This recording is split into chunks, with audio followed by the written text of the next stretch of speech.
Be up, guys. Welcome to this, The Buzz, my debate show, of course. So, obviously, starting another week, and obviously following on from the weekend's action. All the good and bad stuff again with the refereeing and other decisions that, well, when you get for and against the teams. And obviously, all the incidents on the matches, all the goals and various things, all the talking points. So, plenty to discuss. And I have also got, and also there's my link there. If anyone wants to come on here, it comes into the live chat, whatever. So if you want to, you can join. And it's there for anyone that wants to join. And but I've got a guest on, and I'll bring him on now. And it's Kyle from Football Overseas. Be up to you, buddy. How you doing, my friend? Yeah, I'm doing okay. How you doing? Yeah, cool, mate. Cool. Yeah, cool. You happy about what happened over the weekend? You happy with United? With Amorim? Nah, I'm not happy with the I'm not happy with the result. We should have gotten a win, but if we look at it again, he has had only 3 to 4 training sessions. So Yeah. it is a result of what has happened in 3 to 4 training sessions. I think even any manager, if they're given 3 to 4 training sessions, they'll have performed the same way. Mm. Yeah. And plus, it's Yeah, a it new was league as well. only his first game, and it's away. And I thought Ipswich played quite well, though, as well. I think they probably deserved that, a draw at the end of the day. I think they were really good.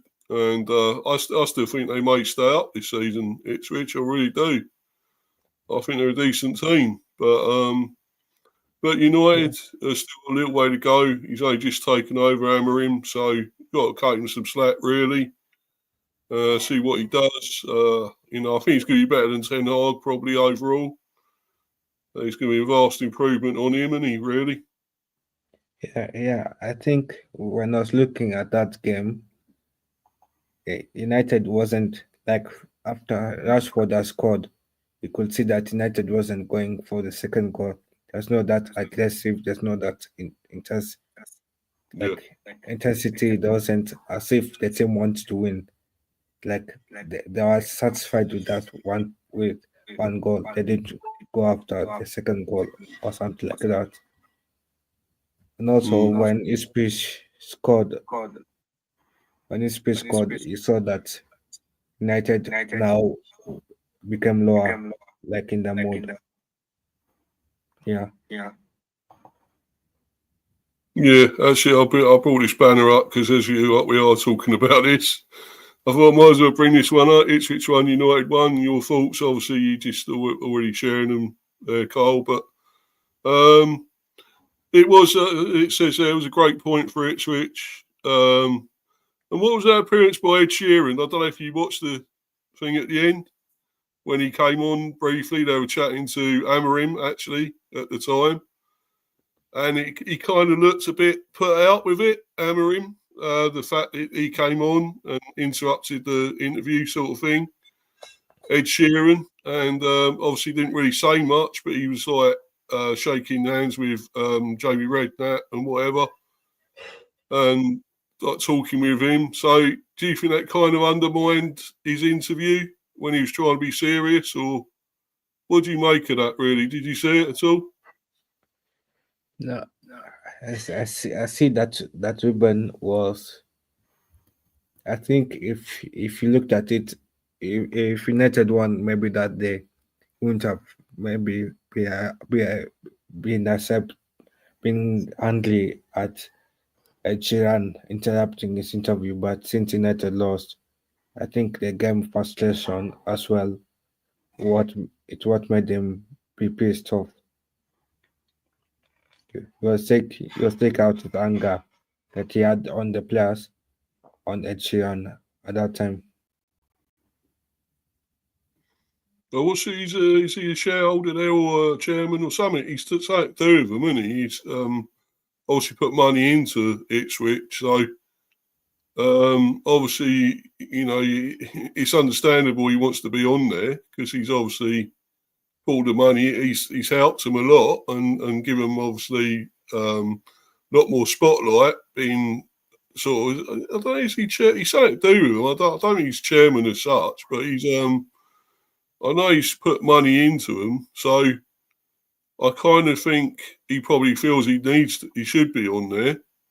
But then again, he didn't really say a lot. He just sort of like was with Jamie Redknapp a bit, shaking hands and putting his arm around him and talking with him. So I didn't get that really. It was strange. But the thing is that Ruben Amorim was talking, and they were asking him important questions and serious stuff, and then he came on. I think it's just the wrong thing to do, the wrong time. They probably should have interviewed him at a different time, Sheeran, or talked to him at a different time or something. But I don't know. It just seemed weird and didn't seem right. I thought, but still, you can't argue. It's Ed Sheeran, and he's given him a lot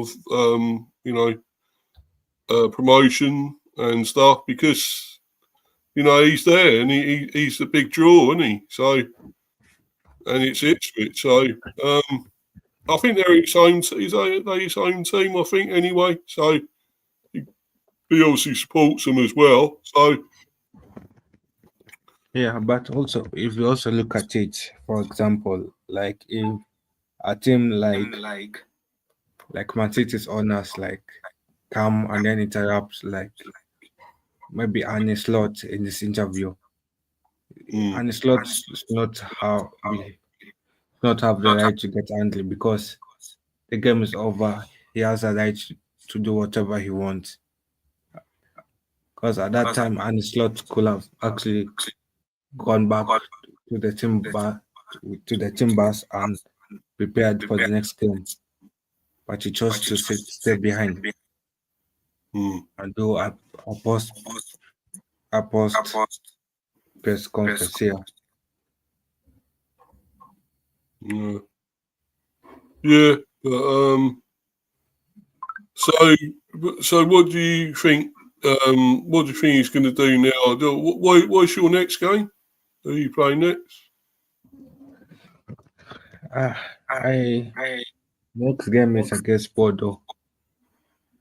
Oh, Porto in the Champions League. Oh, right. No, Bordeaux. Bordeaux in the Bordeaux. Europa League.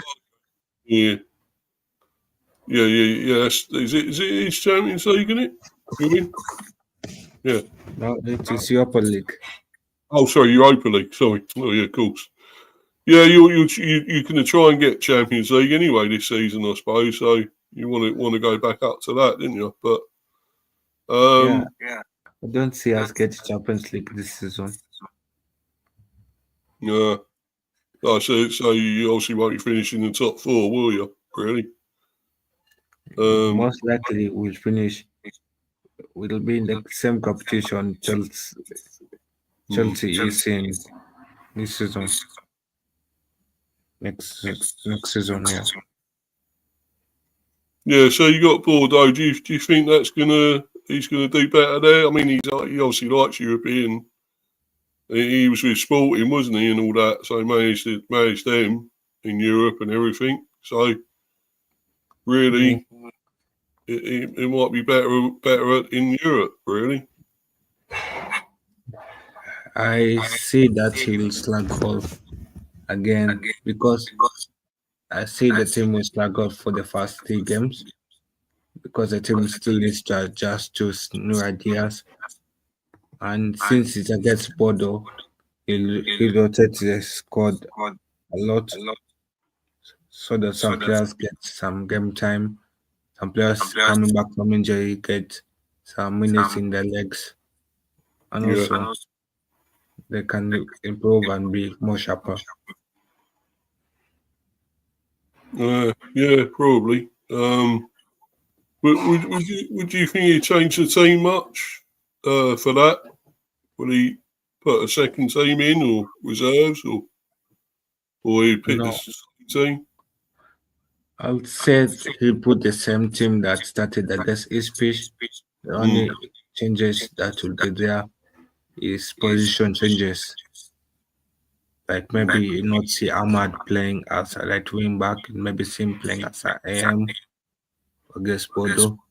Then you see Ericsson being dropped, and then Ikate starting maybe. Then you see Alpha coming in so that Onana can rest since it's against Porto, and he may want to rest Onana for the Everton game. Then maybe Yeah, then and Dalot Mainu and plays that. as striking back. Yeah, Is Mainu back and all that? as Menu is back, but maybe he will not get as much minutes in the next game. Yeah. I see that he will get minutes in the Everton game going forward. All right. So do you think you got much chance of winning that game against Bordeaux? Or? Yeah, we do have a chance, but it will be again another sloppy win. Yeah, but I suppose the main thing is you know you're not unbeaten in that. You have lost. How many games did you lose? 2 in it? Have you lost 2? In the Europa League, Yeah. I think 2 or something like that. Yeah. So you've been unbeaten in the others. You won some. I think you drawn 2 or 3 as well. Yeah, let me check. I think so.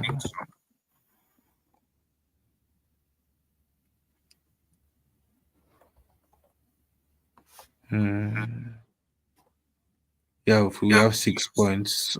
We have won our first game, and we drew our last 2. So yeah, so 2 wins, 1 loss. Yeah, 2 wins and 1 loss. Oh, right. Okay. That's not too bad then. So you got that's that thing where it's built up as a massive league thing, isn't it? Loads of all the teams. Pardon me, all the teams, isn't it? And it's all like you. Is it Villa at the top or something? Am I right? Or was it Villa? Villa were top at one stage, weren't Yeah, that is a Champions League. they? It's Oh, is it not a Chad? Europa League. Oh, Just a okay. Champions League, yeah. Oh, right. So this is just the normal thing, the Europa League, then, really. Yeah, the Europa League is a league format thing. So where are you in that? You second, aren't you, or something? Is it you second, third, or? No, we are in position 15 out of 36. Oh, right. I see. Oh well, if you win there, if you beat Bordeaux, where is it? Home or away, Bordeaux? We are playing at home. Yeah, so we have won 1 game and drawn 3 games. Oh, So right. if we beat Bordeaux, we could go to position 10. So you haven't actually lost a game then yet? Yeah, we haven't lost a game in Europe yet. Oh, right. Well, you should do something there, Carl. I mean, you never know. I think you should get up there and should get through that stage and into the second round or whatever, 16 or whatever they do next. So I'm sure you should. And who you got in the Premier next one? Everton next. Everton. Yeah. Who we drew with, yeah. You put where's that? There or away? You at home or away there for that one? We are at home.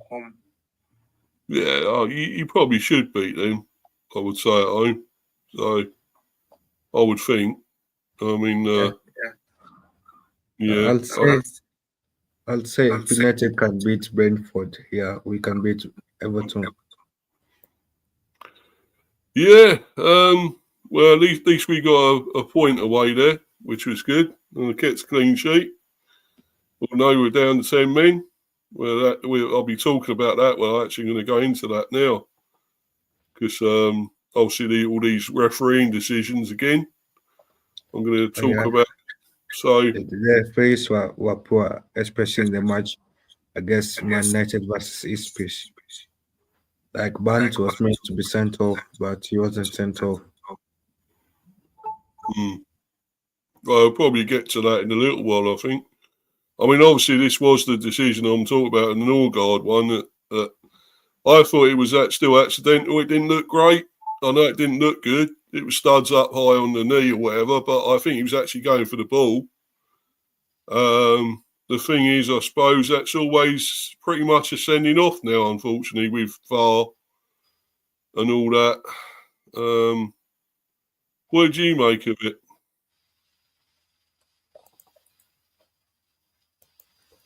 What they make of sending off? Yeah, this is Christian Norgarrd for the Bees, obviously, against Everton, was sent off. I thought he was going for the ball, wasn't he, though? Obviously, caught Pickford, studs on the sort of the knee, around the knee area, but it was accidental. But then again, I guess that don't matter anymore when VAR's involved as well, giving it as a red.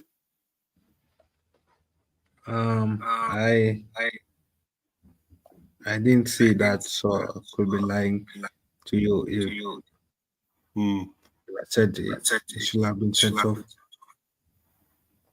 Yeah. I mean, it did look bad, to be honest, but the thing was, he was going for the ball. He certainly wasn't going out to injure the goalie, to injure Pickford. So I don't know. It's debatable. I mean, obviously, I could put my B's glasses on and be biased, but at the end of the day, it probably was. Looking at it, it probably actually was a red card. So even though if he meant it or not, it's not good. But yeah, and it's in here. You'll say, was the decision to send off Christian Norgarrd correct? Probably looking at it more now, I'd say yes. Unfortunately, I would say yes, but he definitely wasn't. I don't think he's got that a bad bone in his body, Christian Norgarrd. I don't think he would go out set out to injure anyone. So I've got a feeling he didn't mean it, but it looked bad. So I would say yes. What about you? I mean, as I know you haven't seen it, but from what I'm saying, would you think it's a red?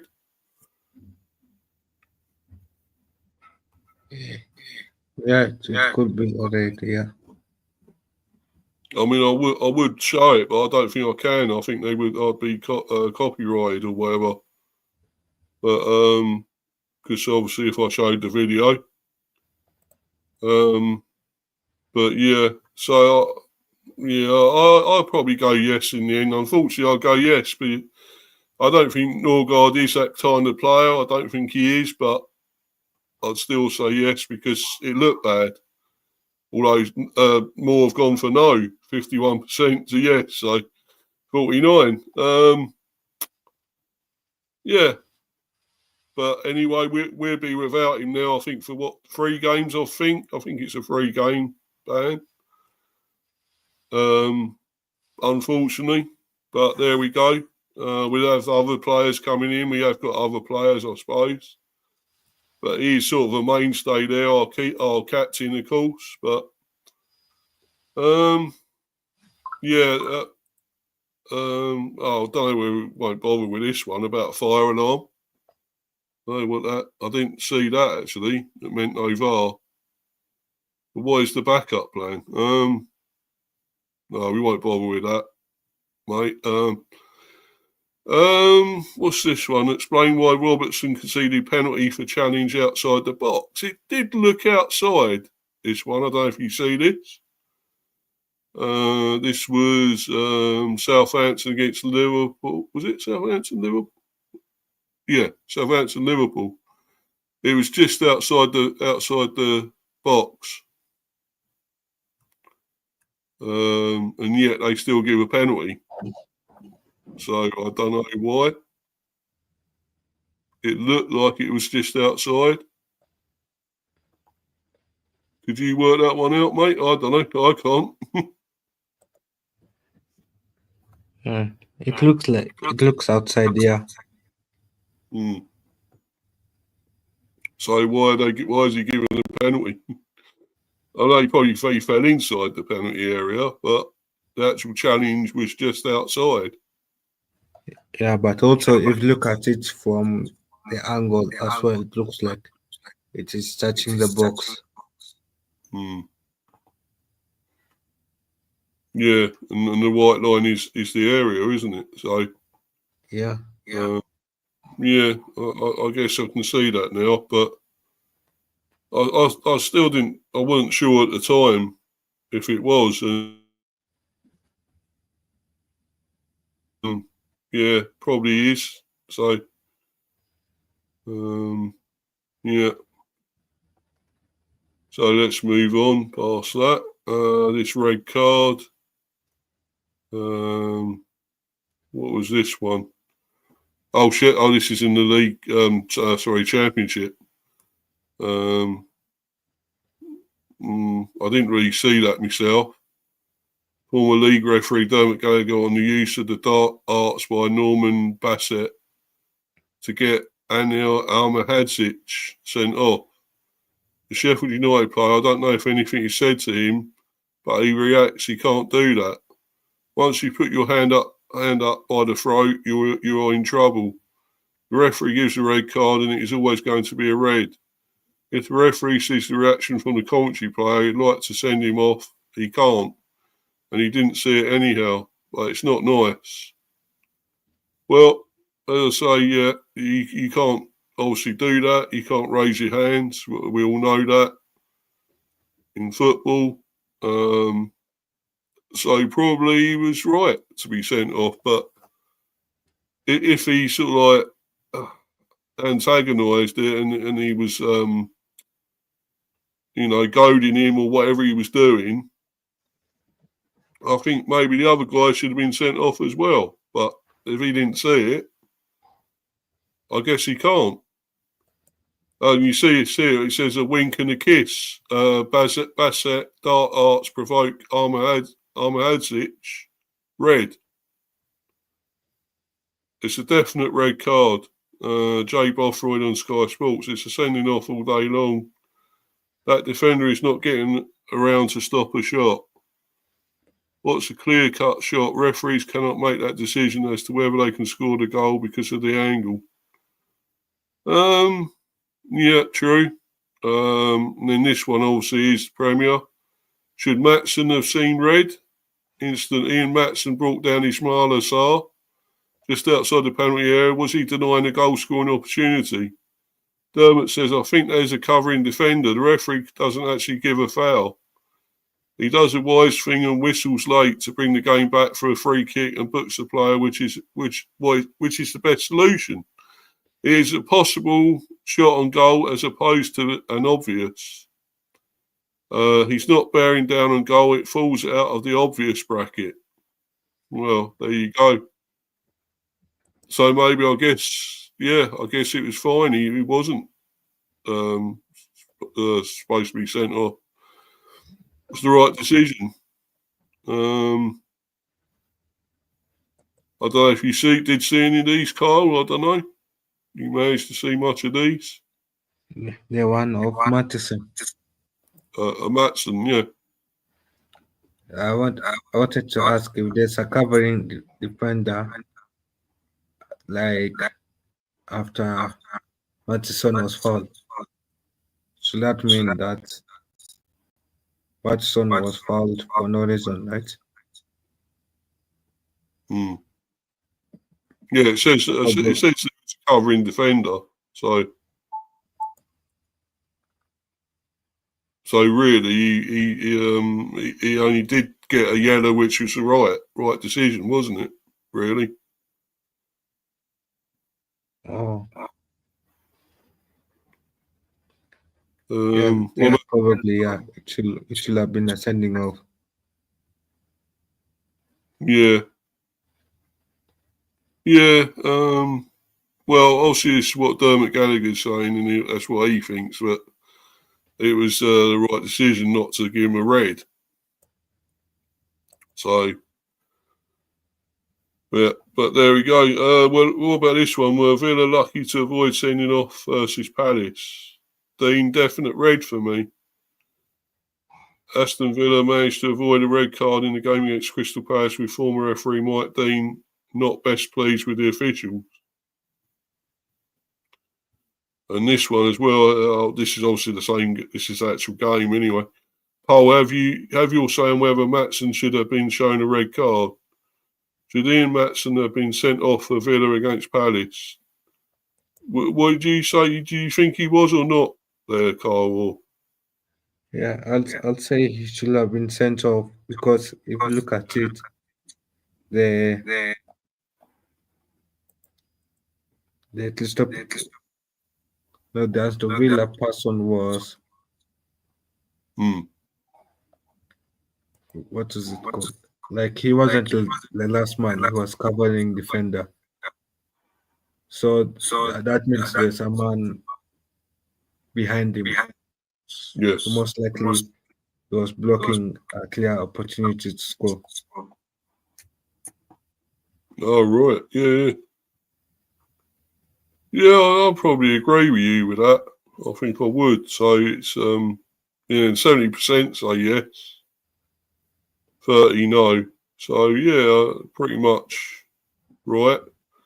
Oh, it says, this was it. What they were saying about fire alarm at Stockley Park. You have to play on. Former league referee Dermot Gallagher on the fire alarm incident at Stockley Park saw VAR out of action for a short period during Ipswich versus Man United on Sunday. The last thing that happened before the evacuation was to contact the fourth official who told the two managers. It was then relayed to Anthony Taylor, who stopped the game and told both captains that for whatever period of time, because no one knew how long at the time, there will be no VAR. So whatever decision I make, it's not going to be checked.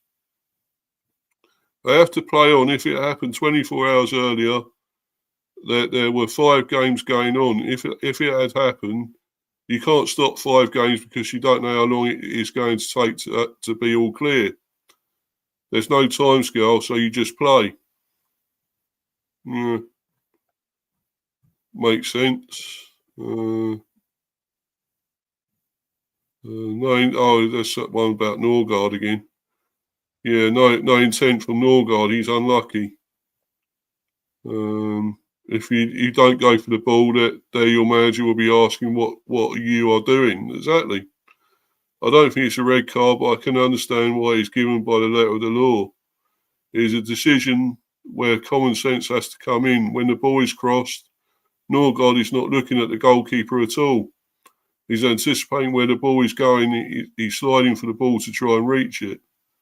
Goals are scored with studs, trying to poke the ball in. His momentum has taken him into the goalkeeper. He didn't mean it at all, and he's unlucky. Yeah, I don't like how the game is changing. Frank to appeal Norgarrd, red. Well, hopefully we can get it overturned, but I doubt it. Looking at that somehow. Probably won't.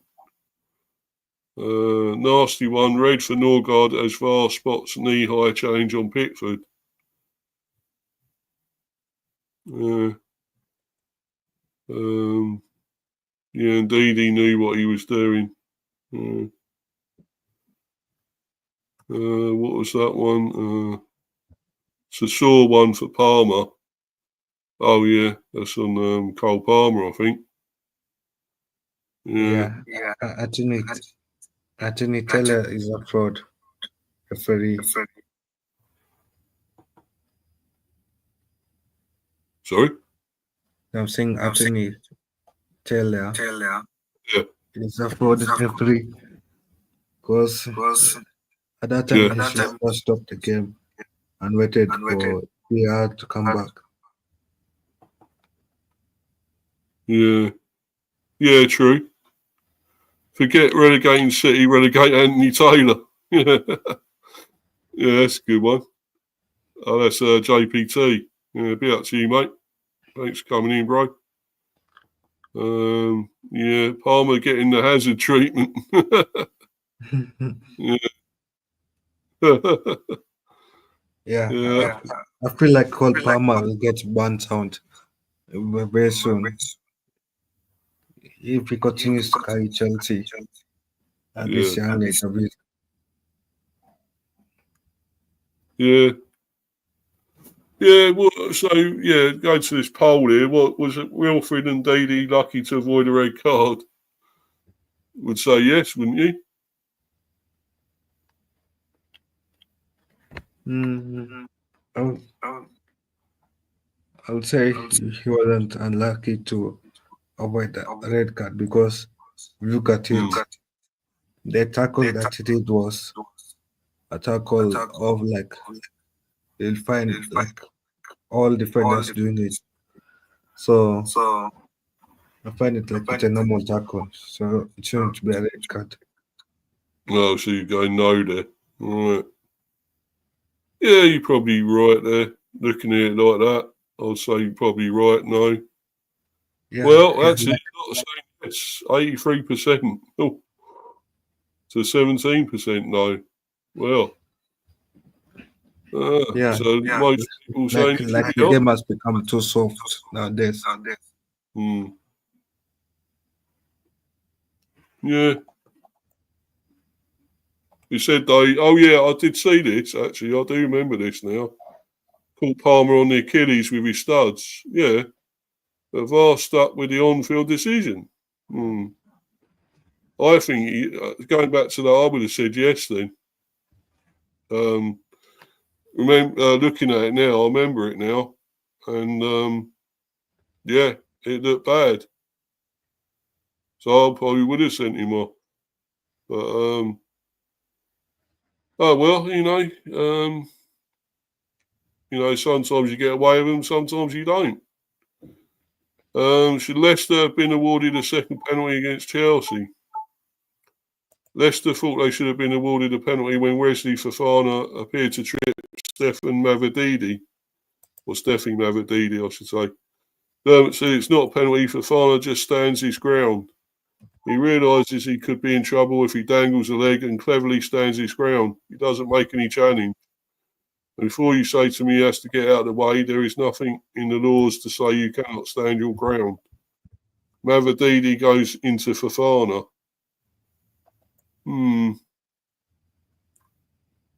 Yeah, probably right.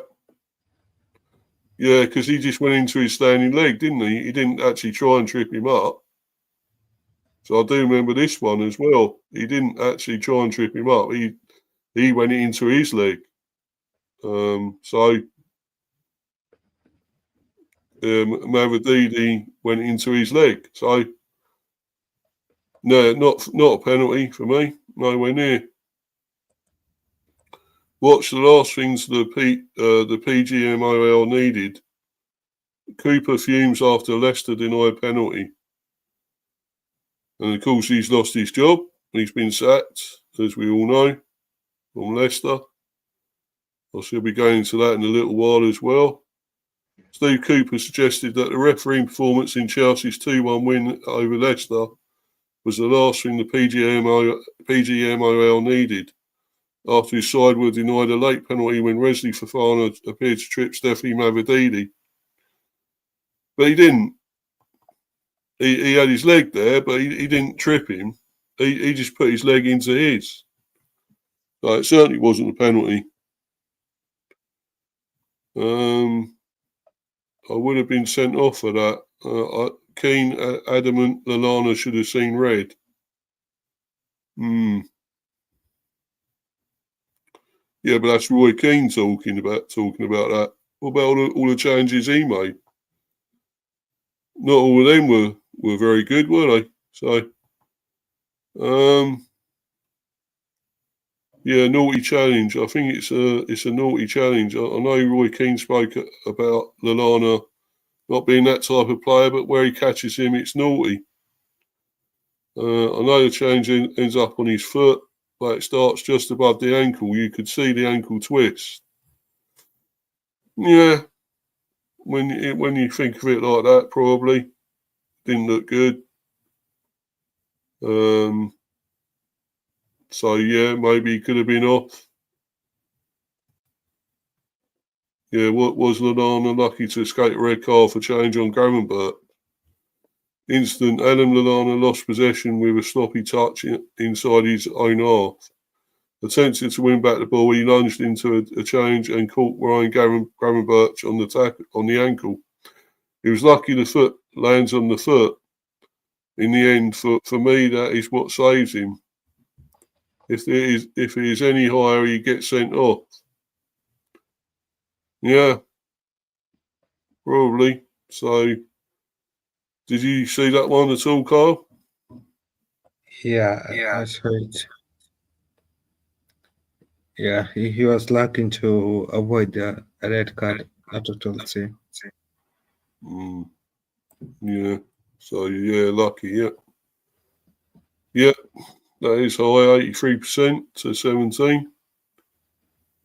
Yeah. Officials worked well together. Dibbling played for the penalty. Yeah, I see that.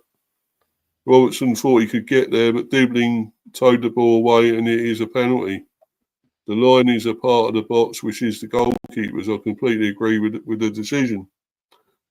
Yeah. Yeah, that's definitely one. Definitely a penalty. As we said earlier, you said that the line is a area, so penalty area. So yeah, definite penalty. Yeah, and also if you look at it, he'll have tripped over the leg and he'll have fallen inside the box. Yeah. Yeah, yeah, definitely. Yeah, yeah, okay, yes, definitely. Yeah. Well, I don't know. It's more saying no there for that, but it's tight, it's close. Yeah, it depends on the angle you're looking at. Yeah, yeah, Because if you're looking at it from the second picture, it doesn't look like a penalty. But from the first picture, it does. yeah, yeah, true. Yeah, yeah, definitely. Yeah, and obviously we will talk about this in a little while as well about Man City. In a bit of a slump now. Do we feel sorry for them though? Some people won't. I don't think. Lost 5 on the trot now under Pep. Pretty much his first. I think that's the first time it's happened. He's lost 5 in a row. So I'll bring this up. Man City 0, Spurs 4. City lose 5 in a row for first time under Pep. And after he's just signed a new 2-year deal. Is this more than a blip? Can they bounce back? Does this now give other teams hope? What would you say to all of them, mate? In questions. What let's say about this? Yeah, what do you make of it, buddy? About City? Do you think they can bounce back, or what? Or it's a blip, or Nah, does it give I up? don't want City to bounce back.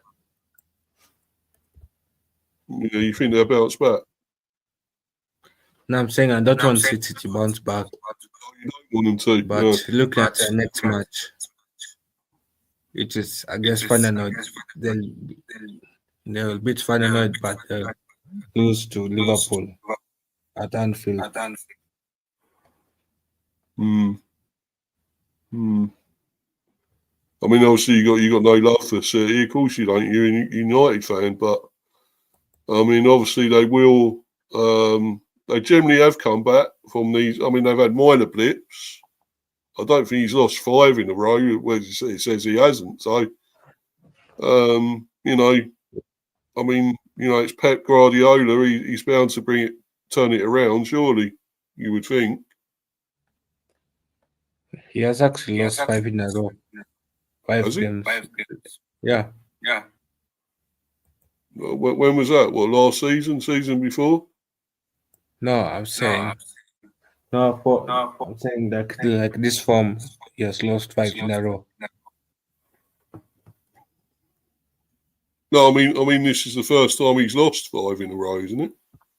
Oh, and I'm not sure. Yeah, because I don't think he has, Kyle. So, but yeah, I mean, surely, I'm sure he would turn this around though, because they've had blips like this in the past, of course, and I think they did last season. They lost. They was on a bit of a losing run. Was it 3, 4 games they lost? 2 or 3, I don't know. But they had a little bit of a slump, but obviously turned it around. So then again, they did have Rodri. Well, what do you make of all that? Because he was there with obviously his Ballon d'Or trophy. Do you think there was a lot made of that, and they were sort of like focusing on Rodri rather than concentrating on the game, maybe to try and win the game?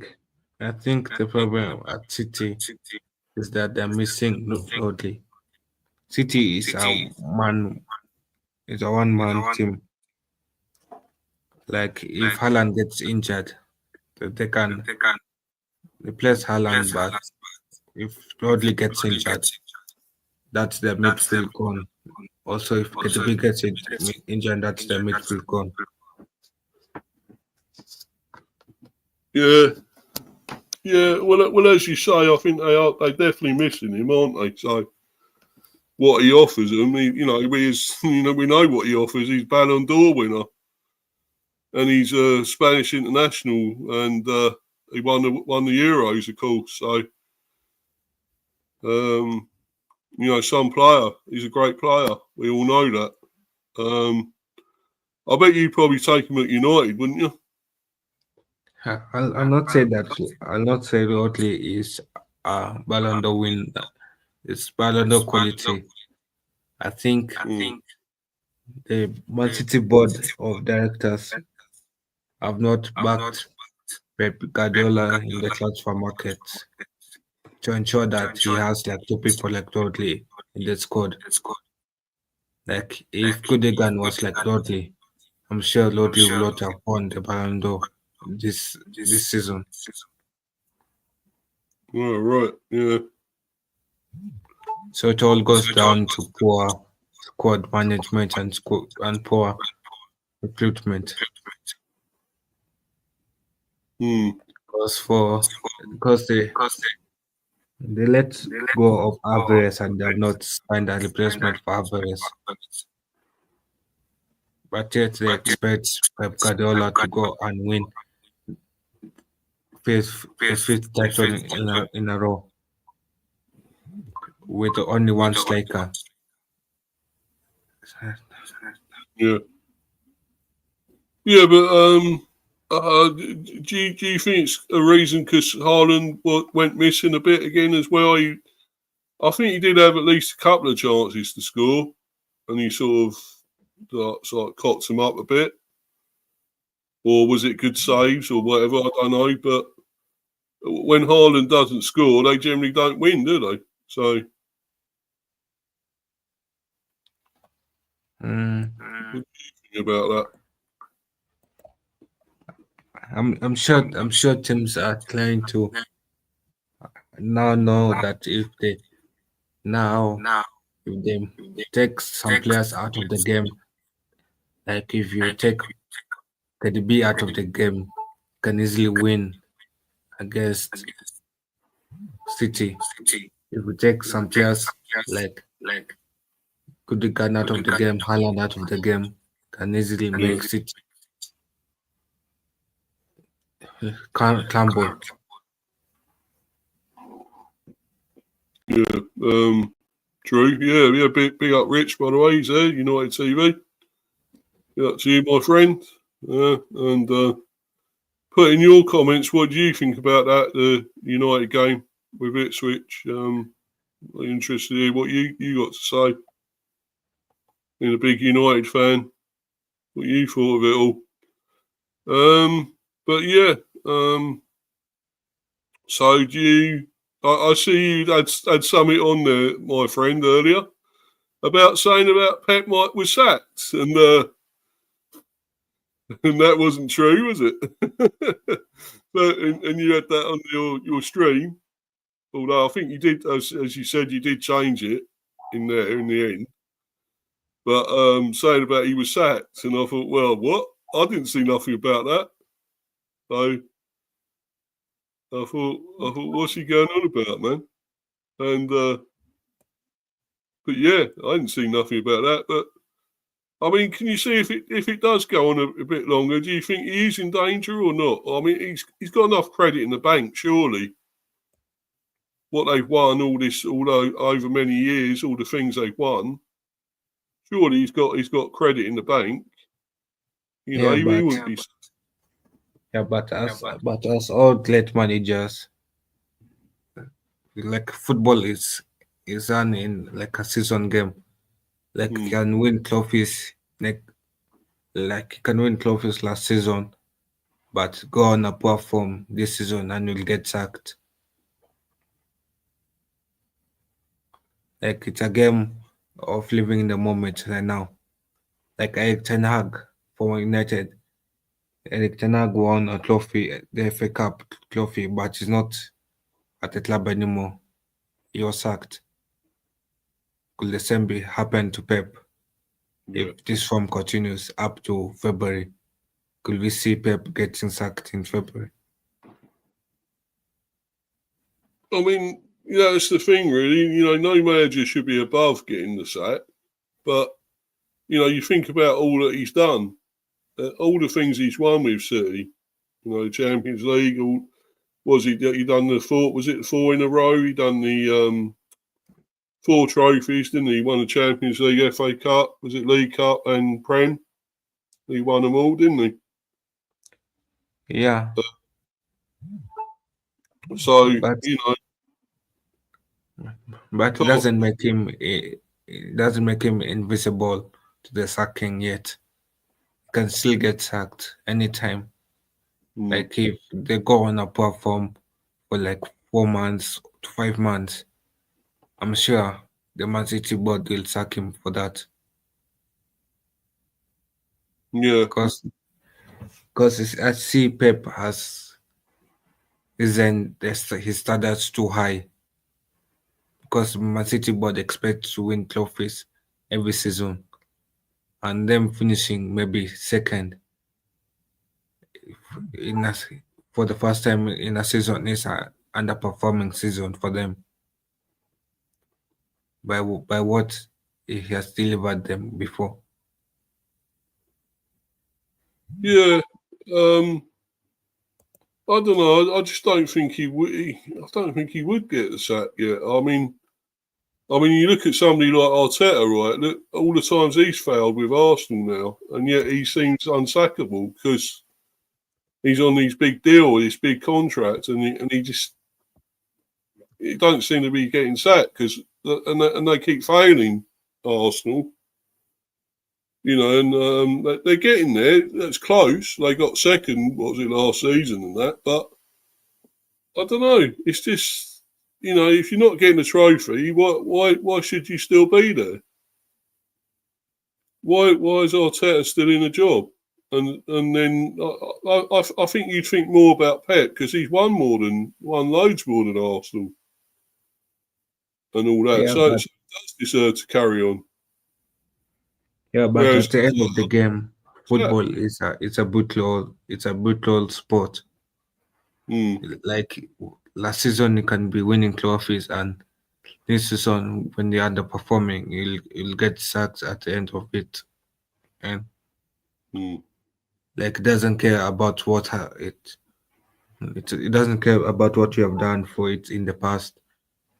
It's about how we are performing now. And Mm, if you look at Arteta's squad, Arsenal is improving at least season by season. Even though they're not there yet, at least I think the board is telling themselves that they are getting more competitive and competitive. yeah, That's why it's still there. yeah, but do you think though? So you're saying he could get sacked, but if he does, who could they bring in then? Who would they get? City, do you think if he does go? If he does go, there are managers to bring in. Like he can bring in the German manager, Julian Nagels- Nagelsmann, Yeah, yeah. or maybe he could bring in who? He could bring in who else? There are many people to bring in, I'm sure, Mm, to yeah. replace Pepe. Mm.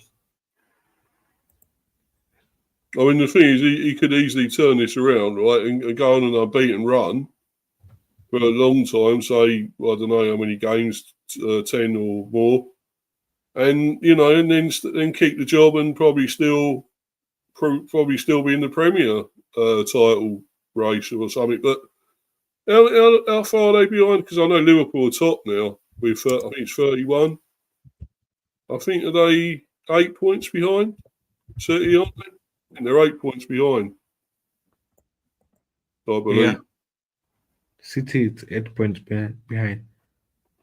But if you look at City, I think the problem is more of what structural problem. It's not a problem where it can easily fix due to one player. I think City needs to buy more players with the same identity. You need to buy more Rodleys. You need to buy more Mm, De Bruyne's because City is a squad that depends on how many on four players. Like if Haaland gets injured, that is City's like force gone. If KDB gets injured, that's City's creativity gone. If Rodley gets injured, that's City's control of midfield gone. So yeah. City depends a lot on those three players, and they don't have backup players that are good enough to step in when those three players are injured. So their problem is structural, and that's something they need to fix in the transfer market. Mm, And if they can get those placement in the transfer market, similar to those kind of players in those with those players profiles, then they can come back. But if they can't do that, I can see them still with the same problem come next season. Uh, mm. But so yeah, so um, does this now though give other teams hope though? I mean, because if they see City struggling, and if they don't obviously win for a few games, it gives other teams a chance, doesn't it? Arsenal will come back; they won. Obviously, Liverpool took advantage as well, winning only just, but they beat Southampton because that's this year. I put Southampton 2, Liverpool 3.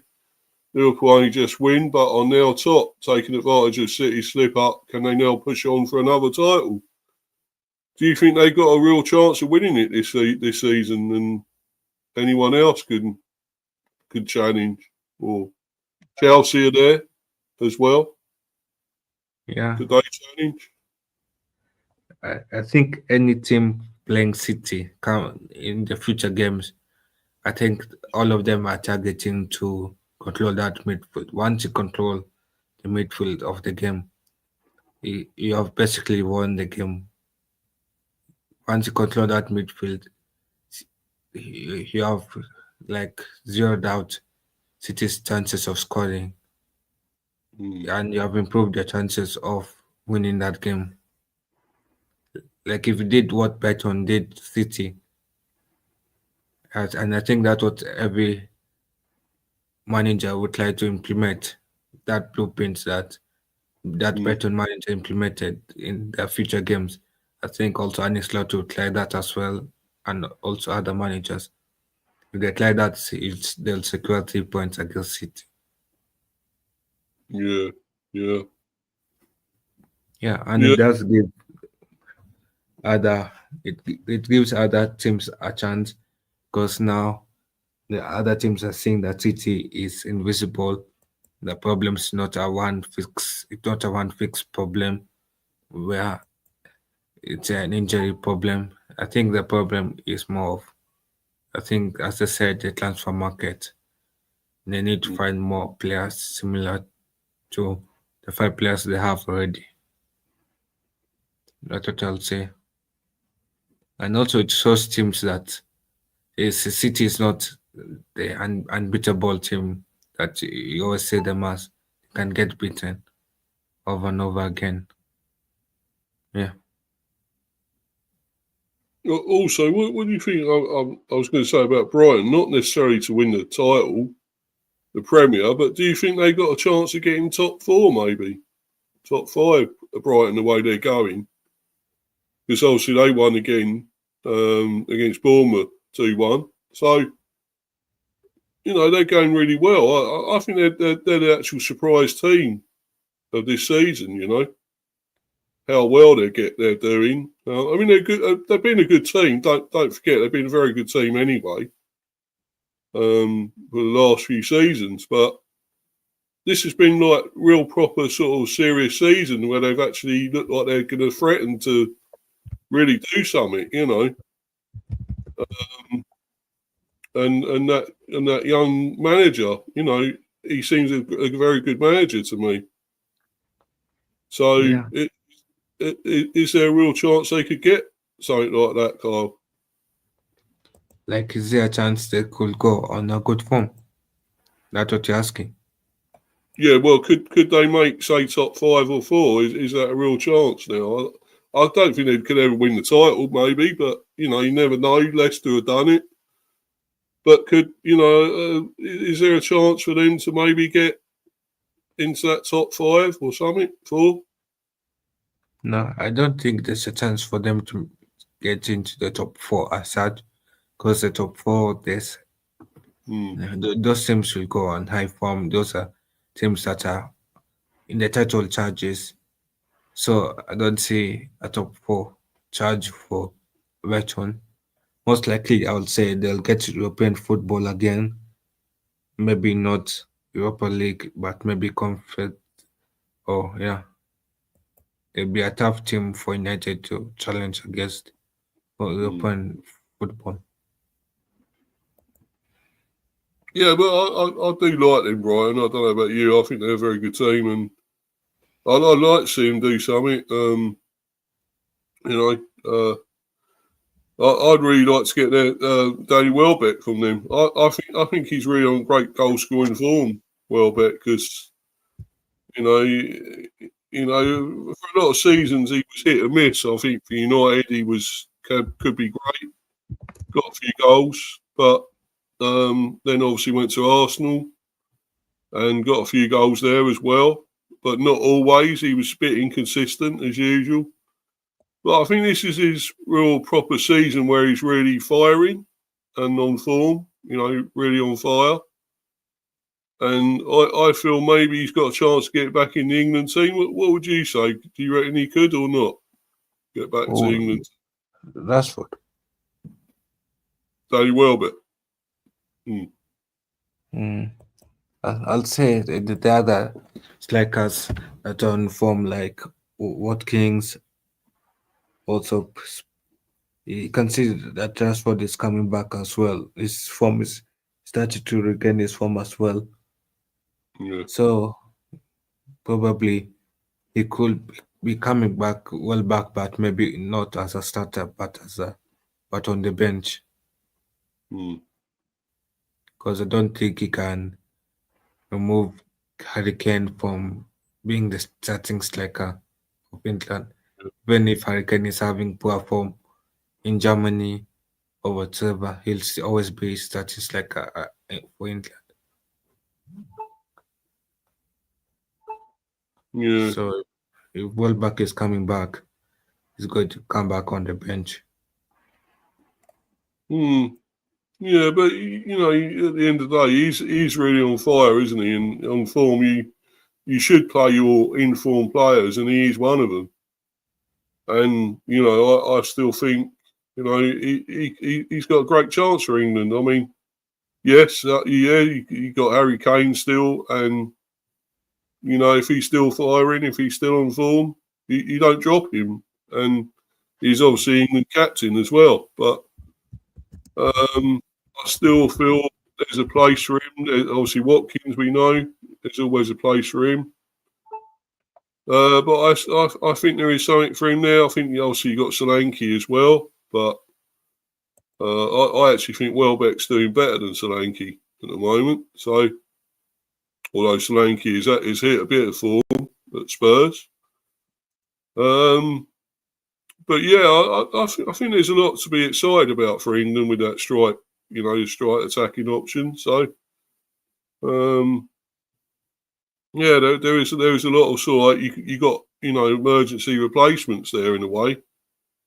You got Watkins if Kane's injured, you got Watkins. If Watkins injured, you got Solanke. Solanke's injured, you probably could have Welbeck. You got Tony, but I don't think he'll ever get back in the England squad. Tony being in Abu Dhabi. Is it Abu Dhabi? Is that? Yeah. No, Well, he's at Saudi Arabia. Saudi Arabia. Yeah. He's at Al Hilal, I think he's at. So yeah. So I can't see him ever getting back in the England squad.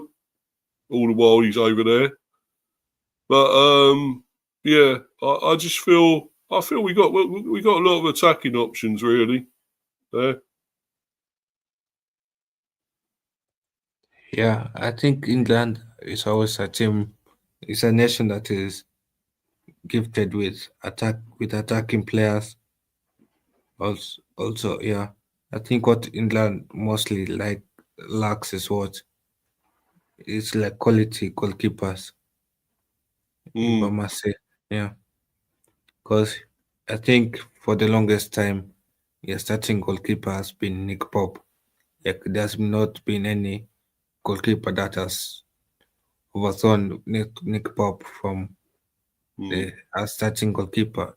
Even though I've had people like Ramsdale improve his form, has not managed to overthrow Nick Pope as starting goalkeeper.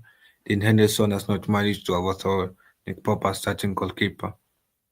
Also, I think also left back, even though you are promising talent coming up, there's mm, no that talent that is overthrowing like somebody like injured Luke Shaw at left back.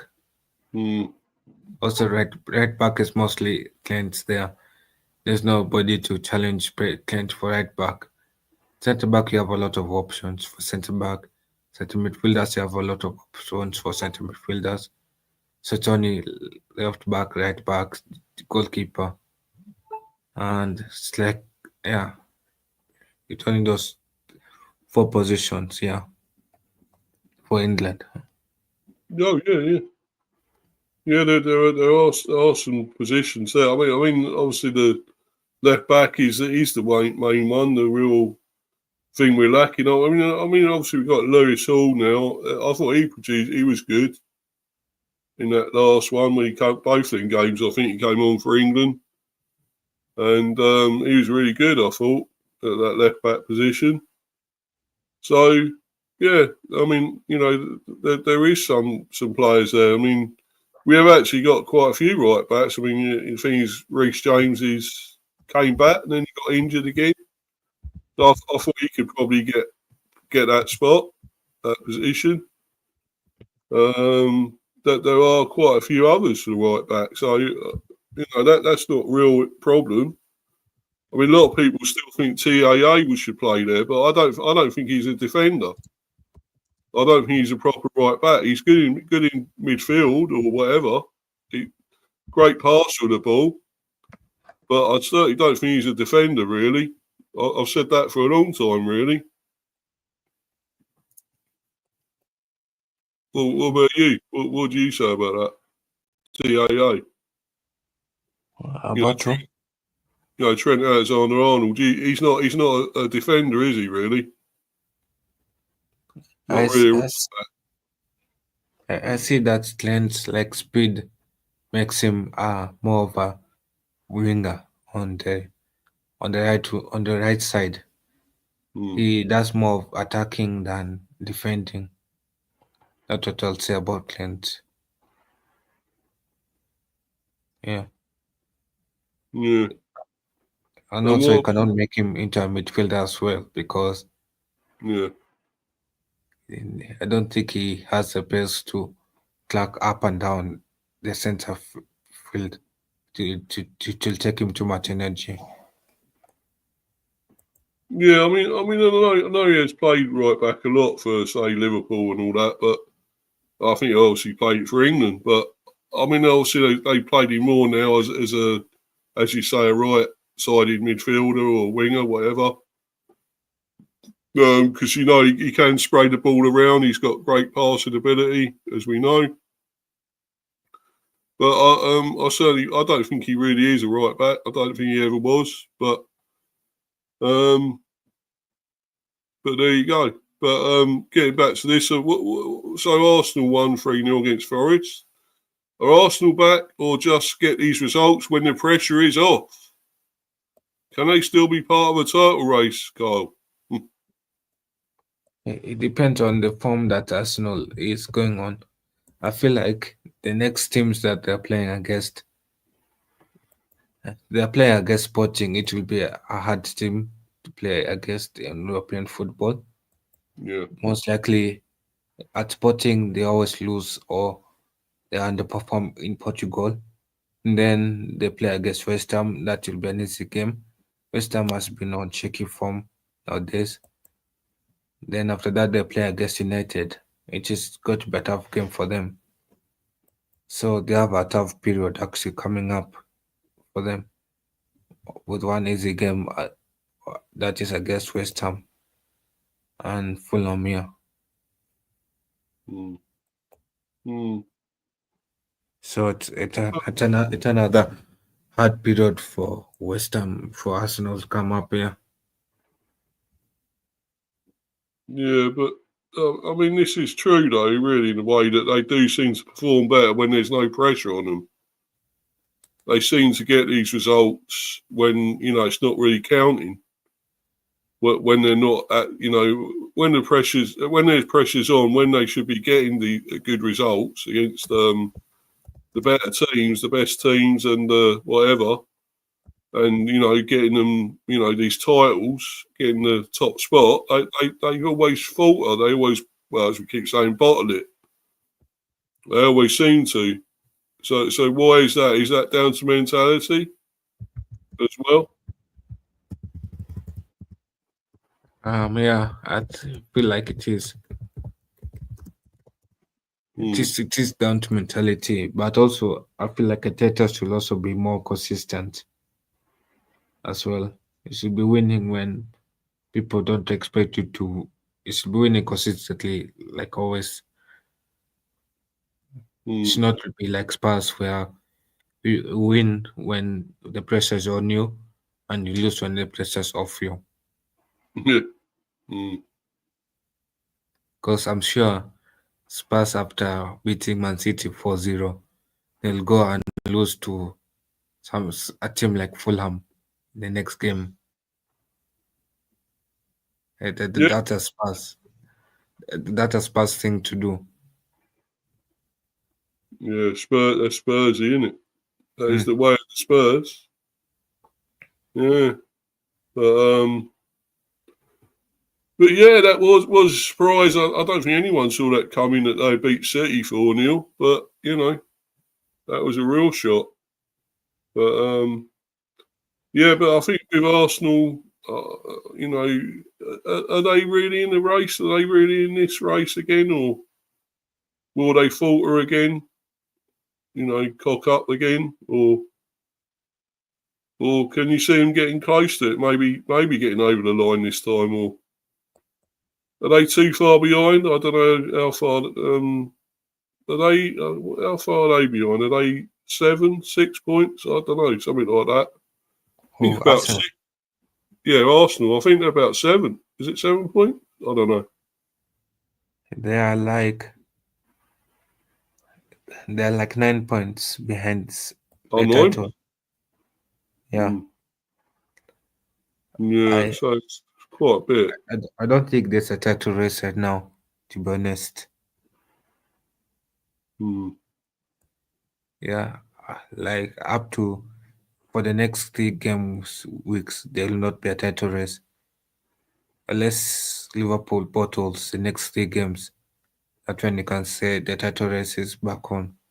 But if Liverpool continue to win the title race, there's no title race anymore.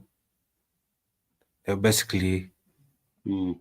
won it in the first half of the season.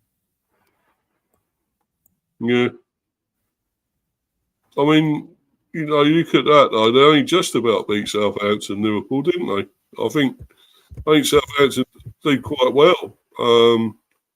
But obviously with them, they seem to get a lead. They seem to get back into games sometimes, and they got nothing. They just still lose it, and they keep playing the same way, which doesn't help. Trying to play it out from the back all the time, trying to keep passing it. I know we done them because of that. We beat them because of what they were doing. We just pressurised them at the back. They kept trying to play out from the back all the time, and it doesn't work. And you can't play the same way you played in the Championship. Say in the Premier, you just can't do that. Burnley tried it, and look what happened to them. So it's I think they're going to go back down. I mean, I'm surprised Russell Martin's still there. You probably say he probably could have gone before Steve Cooper. Let's be honest, really. But you know, I don't know. I don't know if he would get sacked or not. Do you think he's a dead man walking, Russell Martin? Really? And eventually he's going to get sacked because if Steve Cooper already got sacked Hmm. and Chester and Southampton and relegation battle, eventually the 20th place or 18th place Southampton will eventually sack the manager. That's the same way how also the Spanish manager that West Ham has is also a dead man walking. That's that West Ham is Hmm. on a, on better form Yeah, on Lopetegui. Yeah. higher position. Yeah, Hmm. Yeah, but they reckon they still want him there. They're still happy with him, or something. Whatever the results, they still seem to want him as manager.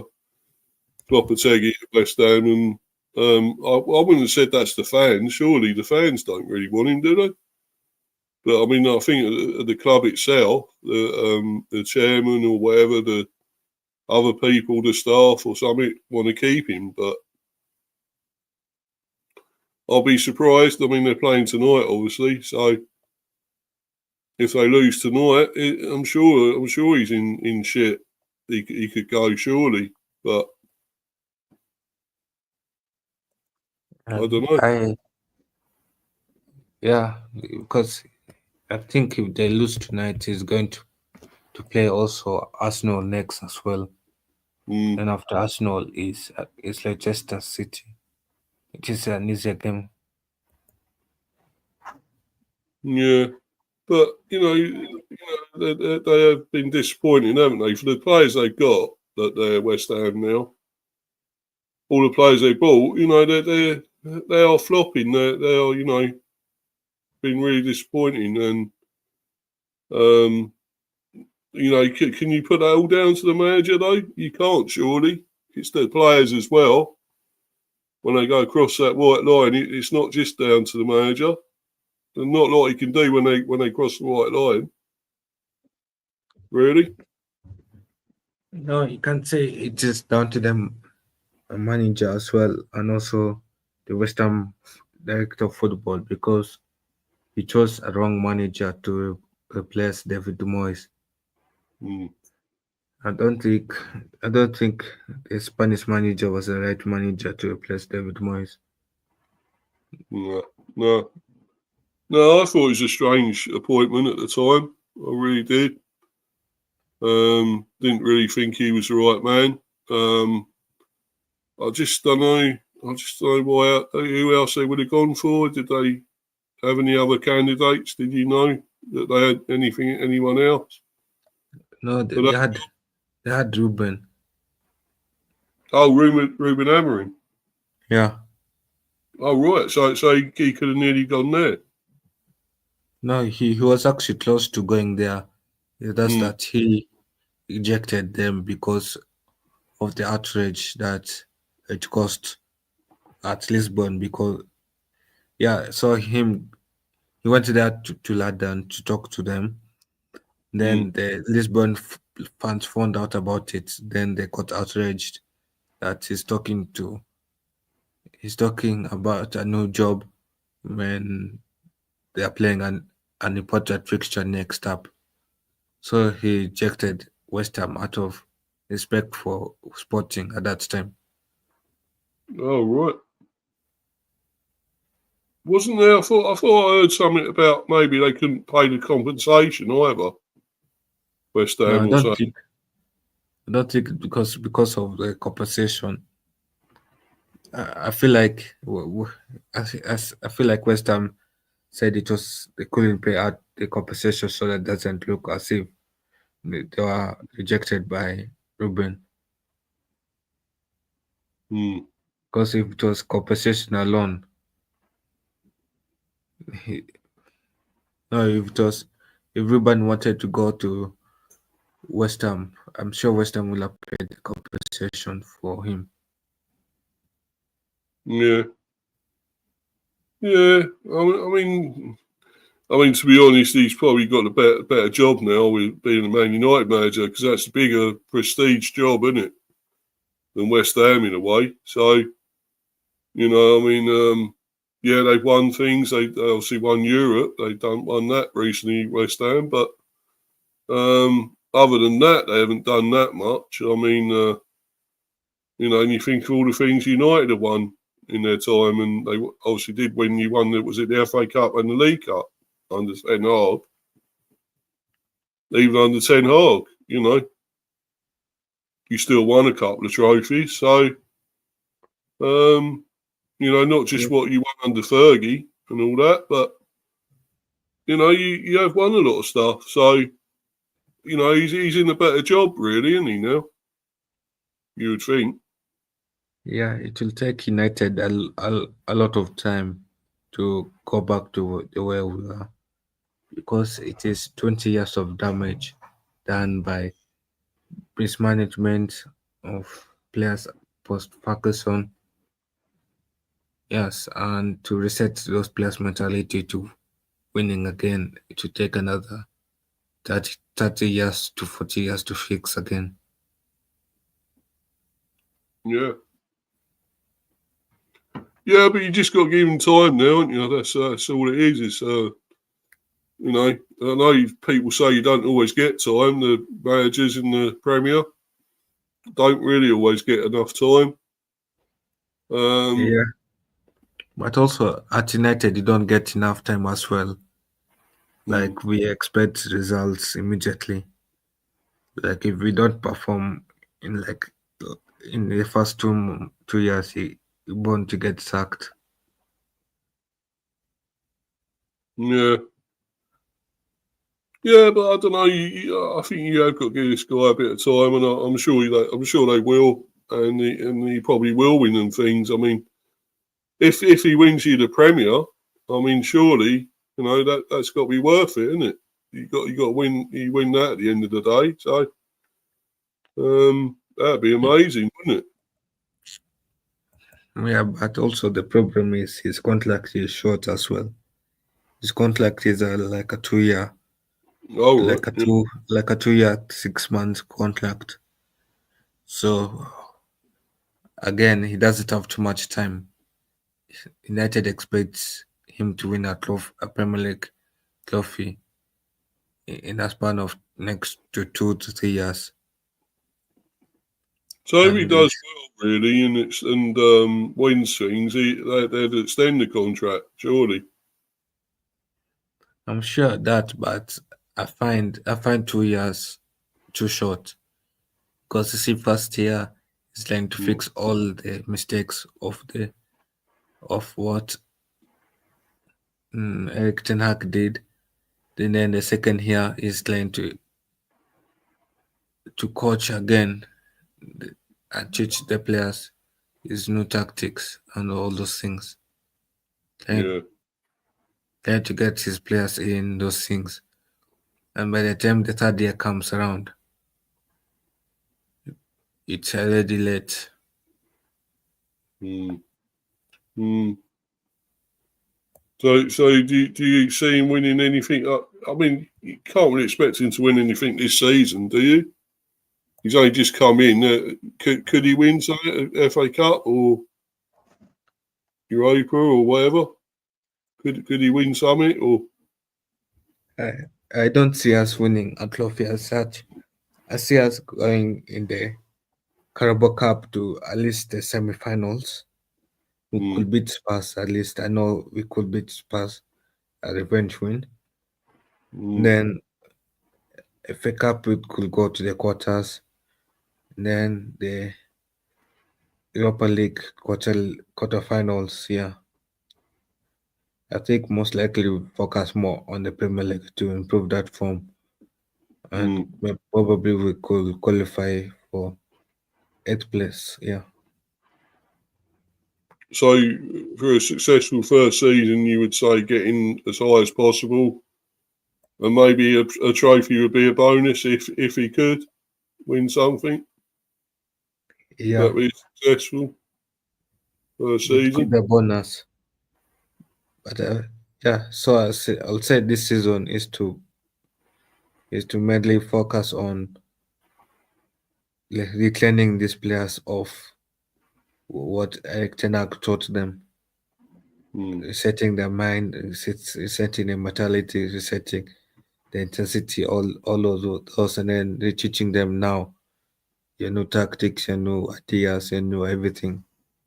yeah. And that will take a lot of time. That will take a lot of Mm, expect us to lose more matches because as I say, you must get worse for you to get better. mm, Yeah. And I yeah. see with these United players that will happen. Yeah. Yeah. I mean, there were signs of what he was doing against Ipswich. You could see some of what he's trying to do, and it was working some of the time. So obviously, there is more to come, and there could be good signs there. I'm sure everyone is gassed up. A lot of the United fans now, but let's just hope he doesn't flop. Then otherwise, people be getting gassed up for nothing about him. So, um, but yeah, and obviously moving on to this one, though, Steve Cooper was sacked, of course, by Leicester City. Who do you think they go for now, then, Kyle? To be honest, I don't know. But I feel like they should go for Road, to be honest, to replace Steve Mm, Cooper. At least Road will balance the ship at least. yeah, As maybe interim manager, he balance the ship and maybe keep them in the Premier League. Because I feel like when when they lost Angel Maraska, I knew mm, that eventually replacing Angel Maraska with Steve Cooper, he was going to get sacked this season. yeah. Looking at how Steve Cooper has performed at Nottingham and also at other teams, he didn't perform that well. Yeah, he don't seem to last in the job. Of course, he was with Forest, as we know, for a long time, but he sort of done okay with him. He kept him up and everything, so I think he done all right there, but obviously not well enough. They got rid of him, and now obviously Leicester have. I mean, But I don't think he was doing that badly. I mean, they had some tough games. Don't forget, they've had some of them been really tough. So it was always going to be hard anyway, forever as manager there. I think. But it is a shame in a way. But I think they got enough money that financial backing there is brilliant, isn't it, for Leicester? So I'm sure they'll get somebody really good to come in. It's hard to think at the moment who, but I mean, there's got to be some good managers out there. Obviously, they're out of a job as well. I mean, could you go like a gamble at somebody like Mark Robbins or something? Somebody like that.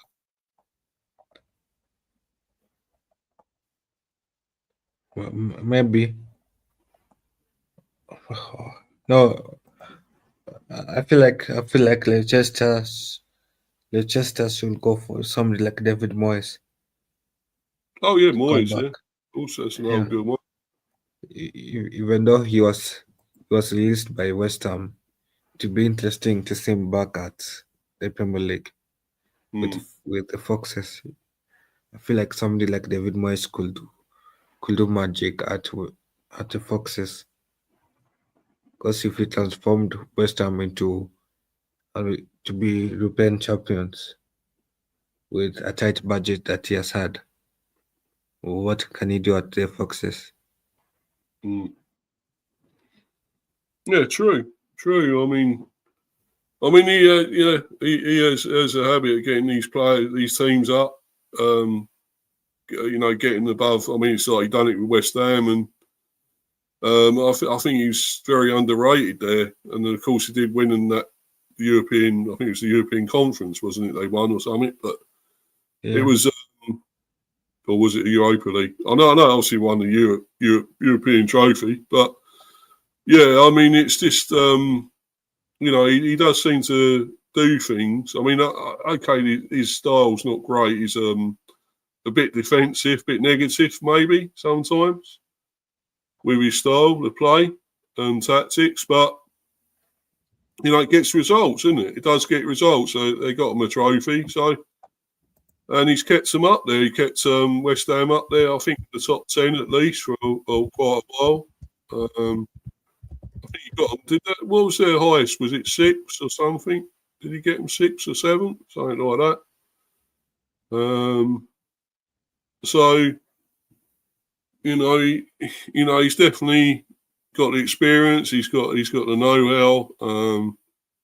I would say he probably would be the best candidate. Maybe I still think maybe a Mark Robbins would be good as well.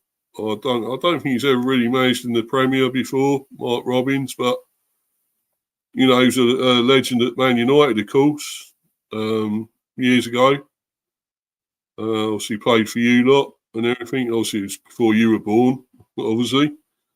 But he played. I don't know if you've ever actually seen him play. You've seen footage of him play, Kyle. For United, but he was Who? a top player. He got goals. Very, very good player. Bit underrated. Oh yeah, I think I saw him play for United. Yeah. Yeah. He's a really good player. But yeah, I think he's done really well as manager. I mean, what he done at Coventry. I still think it was harsh them getting rid of him. Very rash. What he's achieved there, got him to the semis, wasn't it? The semis of the FA Cup and all that. So I think he's been brilliant there. I just don't know why they got rid of him, but still, I think it'd be good for anyone. I mean, say I think even if Thomas Frank left us, if he did go, I think we'd take him there. But then again, I'd love to get Emery. I love Emery as a Brentford manager. So, but I can't see that happening somewhere. But But yeah, and we move on, and this will be the last subject, obviously. Last but not least, Everton 0, Bees 0. The reaction. And I'll bring the page up and talk about it. Obviously, it's a little bit on the boring side because it was 0-0. But at least it was an away point on our first away point of the season. And it's been a long time coming. I know it was always going to be fairly tough, but you know, I thought we actually could beat Everton, but you know, going down to 10 men didn't help. Obviously, I think we only had at least maybe 2 or 3 really good chances in the game. We didn't have that many chances. Everton had loads, but I think we defended really well, to be honest. What I see of it. You know, really good at the back. And actually, Flecken had a good game. I will say that. I will stand up for him this time and say he had a very good game. Mark Flecken, you know. Made some good saves. So, you know, I will give credit when it's due, when it's you know, when he's really due, and it's due now. I can't say I still like him. I don't think he is the greatest keeper we've ever had, but I mean, you see some of the stats that actually he's made a lot of great saves in games. You know, don't say it with the results. You know, we've lost games and conceded lots of goals, but actually he's made loads of great saves. So maybe I am too harsh on him, Kyle, you know. Maybe I am, but he ain't that bad a keeper, maybe, at the end of the day.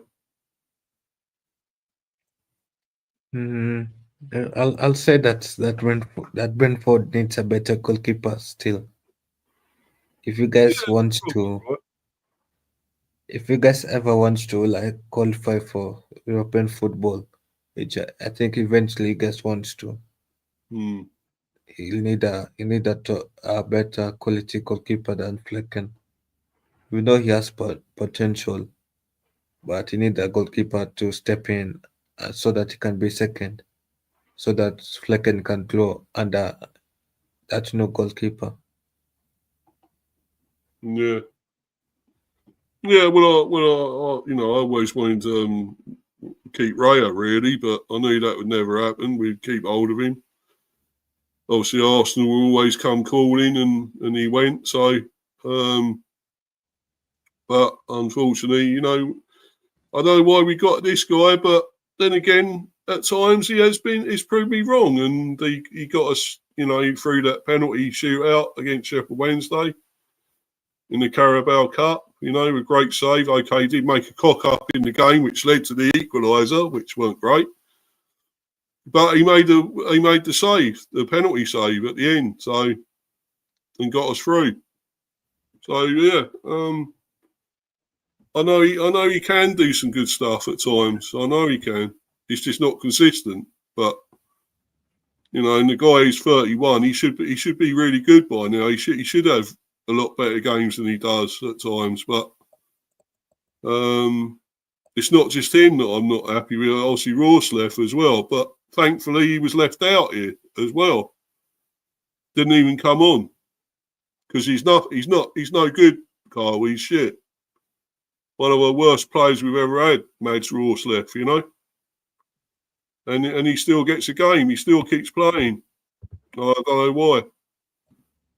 But anyway, he didn't play this time, which is all the better, I suppose. We actually defended really well. You know, people could say we parked the bus again a bit sometimes, but, you know, you need to defend well sometimes. You've got to. Otherwise, you concede a lot of goals. And we have done. We have conceded goals. But this time we kept a clean sheet. So there's a few positives at least, you know. And we got Igor Thiago, and he came on in the second half. You know, our sort of, you know, Tony replacement, if you like. That's supposed to get a lot of goals, and I've seen him play this Thiago, mate, and he's decent. You know, he's very good.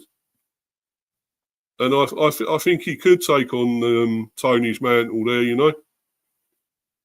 I think he could get a lot of goals and be nearly top. I mean, if he could finish behind maybe say Haaland or above Haaland, I mean, you know, it's always generally Haaland that's top goal scorer, isn't it? So, but I think he'll be there or thereabouts if he gets going.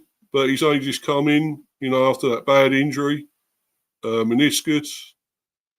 But he's come back and he got a few minutes. So I'm sure he'll get a debut against Leicester. We got Leicester next at home. You know, manages Leicester. So I think we got a good opportunity of getting 3 points there. And maybe he might get a goal or two. So obviously we'll be without Norgarrd now, unfortunately. Maybe I still think maybe it was accidental, that challenge. But the fact is he did catch him. He got studs in his knee.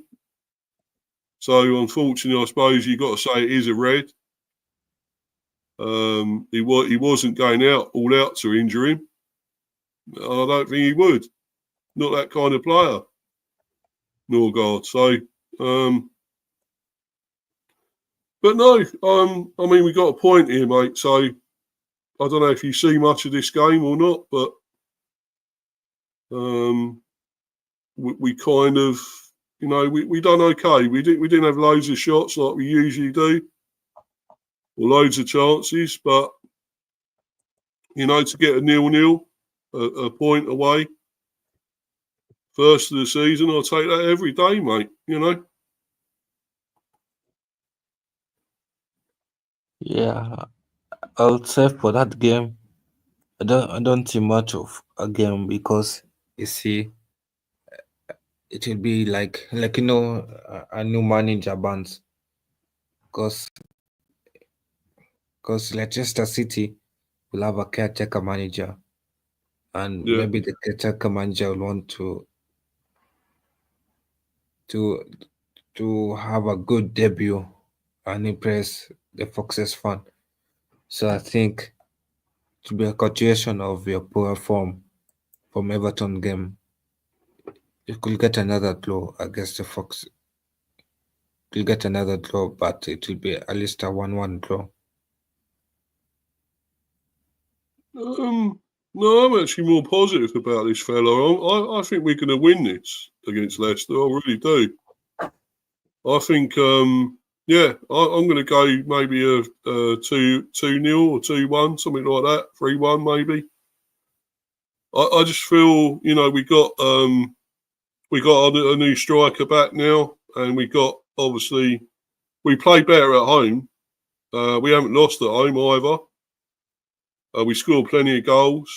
Okay, we didn't score any here, but generally we score a load at home. So, mind you, we do concede a few as well. We have done, but I think this time, I think we can get it. We can get the win, mate. You know, I really do.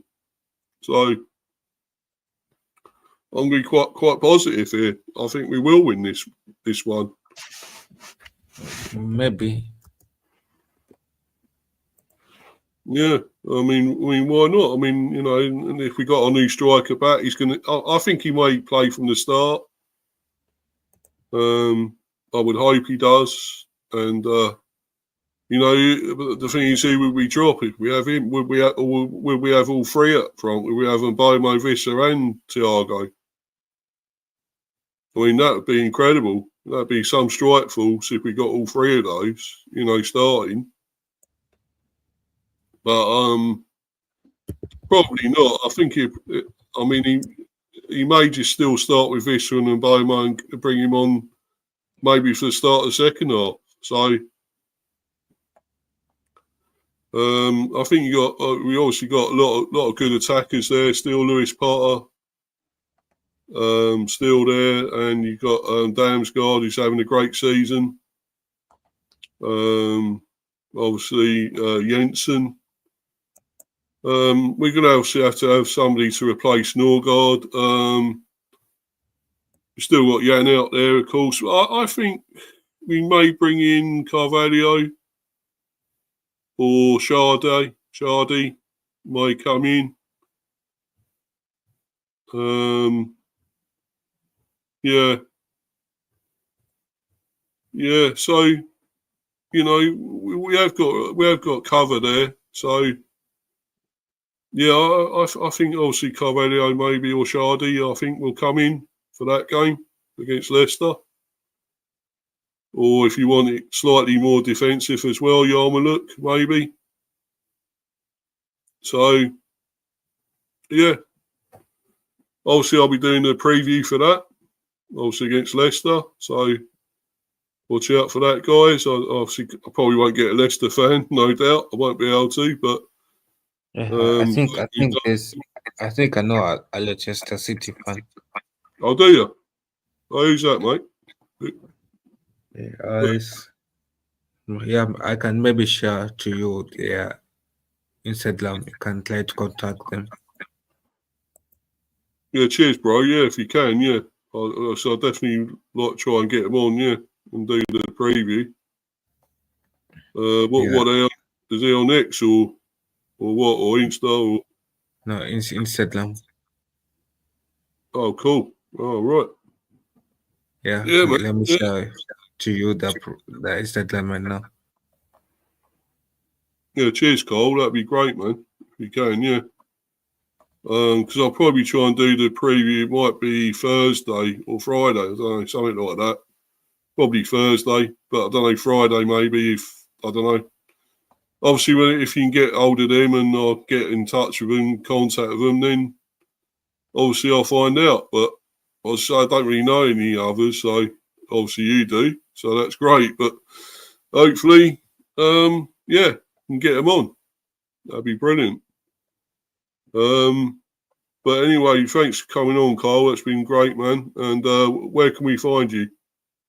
Yeah, you can find me at Instagram at _F4YT 2019 underline.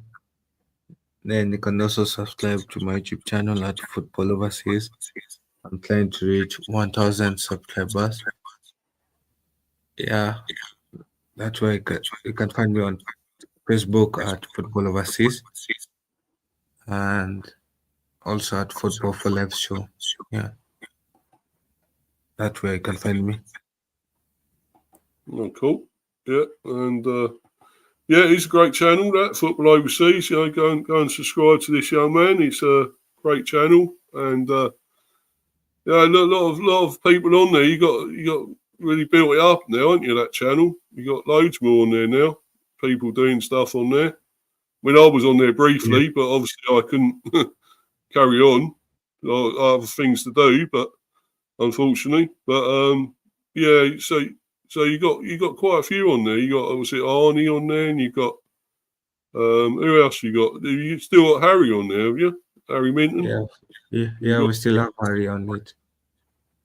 Yeah.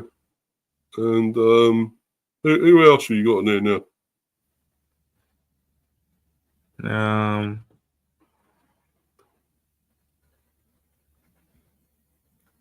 I think who else can I say? We have also Sam on it. Oh, Sam. On it. Yeah, I can't, and also other people I can't remember off head. Yeah, you got plenty of obviously content providers on there that do the stuff, all your many streams of things, shows, or predictions of Champions League and everything, Europa and Portuguese. Is it Portuguese League and German League and stuff you do and all that, Spanish League? Yeah. The Portuguese League, Italian League, and those things. Yeah, it's brilliant. And obviously, Nations League and stuff. You're doing all that as well, isn't it? Europa, Euros and stuff. Yeah, Europa League and those other things as well. So the Leicester City fan, I tried looking for him on On Instagram, I can't find his Instagram. I think he blocked me on Instagram. No. Yeah. Oh well, if you say that, do the name or something of him or something, I can just try and get through to him myself maybe and see if just send me the name on Insta, mate, and I'll try and get through to him if I can, and because I don't know of any others, so well there should be a few maybe on X or whatever, and I might try them there maybe, but send me the name or something, and I'll see if I can get through. Okay, let me try to send you a name. Yeah, cool. Cheers, man. And say follow me on Instagram, Mr. B for Life 182, and subscribe to Mr. B Football Chat and Mr. B Chats England Cricket. Please keep smashing the likes and subbing if you're new. I'm still on 110. For some reason, it hasn't gone up, but hopefully I will get a lot more. And that'd be brilliant. Thanks to everyone that's been watching. Thanks to Carl again for coming on. Brilliant. And United TV in the live chat and JPT. And everyone that's watching on live or on playback, thank you. Thanks, guys. Brilliant. But obviously, trying to get to my outro. I can't seem to get to it, man. There we go. But for the time being, guys, I'm out of here. We're out of here. We're bouncing. Goodbye. Bye, everyone. Bye. Goodbye.